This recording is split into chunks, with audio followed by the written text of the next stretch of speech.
Hey, welcome back to our channel HardReset Pro, and today I'm going to show you exactly how to install Superwhisper on your iPhone 17.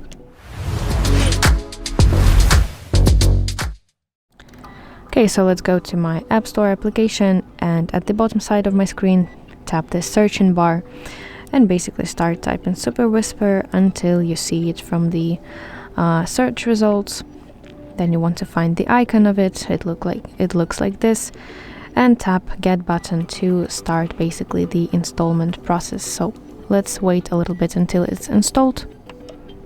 And once downloaded, let's open it from the App Store. And of course, the first time you open this application, the Superwhisper will guide you through onboarding. So let's start the setup. And first of all, you have to select what will you use this Superwhisper for. And actually, I recommend you to use to mark all those options available. So it's voice, messages, emails, and notes. Let's tap Continue button.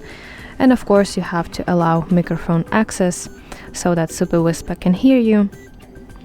Tap Allow button. Again, tap Allow. And now you can turn on full access for the Whisper keyboard, Superwhisper keyboard.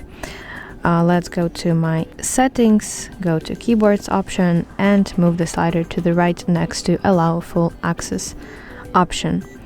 And now when you tap Continue button and tap Try it out, you can see that when I switch between my keyboards, you will see that I have Superwhisper keyboard, and basically I can tap this record button and it will record my voice for me and turn it into text. So let's tap stop.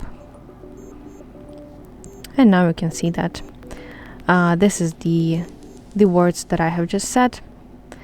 So let's erase it or simply go got it button.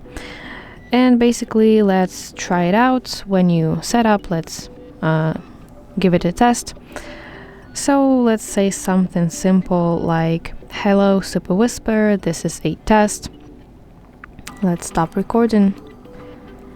And Superwhisper will turn your voice into text, add some punctuation, and divide my language into sentences. Yes, so you can explore some features, maybe try formatting modes. Here you can see that you have 4 of them. Those are email, message, notes, and voice. Yes, so that's basically how it should look like. And also you can tap the send button to send your message to someone. So that's basically it. Once you've done these steps, Superwhisper will be ready to use on your iPhone 17. And I really hope that you find this video helpful. And if so, please like it and subscribe to our channel to see more content just like this.